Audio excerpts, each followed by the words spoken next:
Marxist communist கட்சியின் மாநில செயலாளர் ஜி ராமகிருஷ்ணன் நமது தொலைபேசி இணைப்பில் இருக்கிறார். அவரிடம் கருத்துக்களை கேட்டறியலாம். ஐயா வணக்கம்.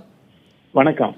ஜல்லிக்கட்டு போராட்டங்கள் தீவிரமடைந்ததை அடுத்து பிரதமர் மோடி, தமிழக முதலமைச்சர் பன்னீர்செல்வம் சந்திப்பு நடந்திருக்கு. இந்த சந்திப்புக்கு அப்புறம் பிரதமர் மோடி ஒரு முக்கிய விளக்கத்தை கொடுத்திருக்கிறாரு. ஜல்லிக்கட்டு தொடர்பான வழக்கு உச்சநீதிமன்றத்தில் நிலுவையில் இருக்கு.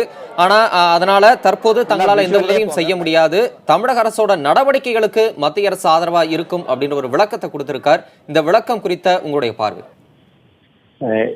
தமிழக மக்களுடைய இளைஞர்களுடைய உணர்வை புரிந்து கொண்டு மாநில முதலமைச்சர் டெல்லி சென்று பிரதமரை சந்தித்து அவசர சட்டம் கொண்டு வருவதன் மூலமாகவோ அல்லது அந்த மிருகவை தடை சட்டத்தை திருத்துவது மூலமாகவோ தமிழகத்தில் ஜல்லிக்கட்டு நடத்துவதற்கு ஏற்பாடு செய்ய வேண்டும் என்று அனுமதி அளிக்க வேண்டும் என்று மத்திய அரசாங்கம் நடவடிக்கை எடுக்க வேண்டும் என்று முதலமைச்சர் வற்புறுத்துகிறார்.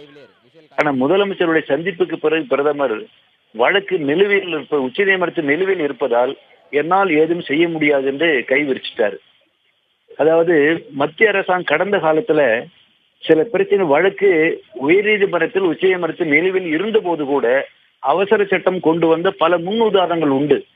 அந்த அடிப்படையில வழக்கு உச்சநீதிமன்றத்தில் இருக்கு. அப்படி இருக்கிற போது மிருகவதை தடை சட்டத்தை திருத்துவது, பீட்டா அமைப்பினுடைய கருத்துக்களை ஏற்றுக்கொள்ள முடியாது என்று இப்படிப்பட்ட கருத்துக்களை கொண்ட அவசர சட்டம் கொண்டு வரலாம்.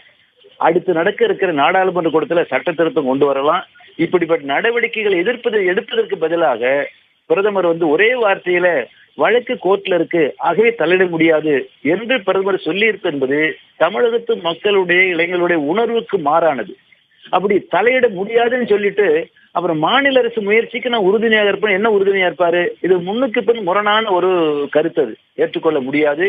இப்பொழுதும் மார்க்சிஸ்ட் கம்யூனிஸ்ட் கட்சி சார்பாக சொல்ல விரும்புகிறேன், மத்திய அரசாங்கம் சட்ட வல்லுநர்களை கலந்து ஆலோசித்து ஒரு அவசர சட்டம் கொண்டு வருவதன் மூலமோ வேறு வடிவத்தின் மூலமோ தமிழ்நாட்டில் ஜல்லிக்கட்டு நடத்துவதற்கு அனுமதி அளிக்கக்கூடிய அந்த நடவடிக்கை மத்திய அரசாங்கம் எடுக்க முடியும், எடுக்க வேண்டும் என்று வலியுறுத்துகிறேன். மாநில அரசாங்கமும் மத்திய அரசாங்கமும் கைவிரித்து விட்ட இந்த சூழலில் என்ன செய்வது என்பது சம்பந்தமாக சட்ட வல்லுநர்களை கலந்து ஆலோசித்து நடவடிக்கை எடுக்க வேண்டும் என்றும் மார்க்சிஸ்ட் கம்யூனிஸ்ட் கட்சி சார்பாக வற்புறுத்துறேன். மாநில அரசாங்க முயற்சி என்பது நல்ல விஷயம், ஆனால் மத்திய அரசாங்கம் கைவிரித்தது என்பது மார்க்சிஸ்ட் கம்யூனிஸ்ட் கட்சி சார்பாக வன்மையாக கண்டிக்கிறேன். தமிழகத்து மக்கள் உணர்வுக்கு முரணாக மாறாக தான் மத்திய அரசாங்கம் செயல்பட்டு இருக்கு.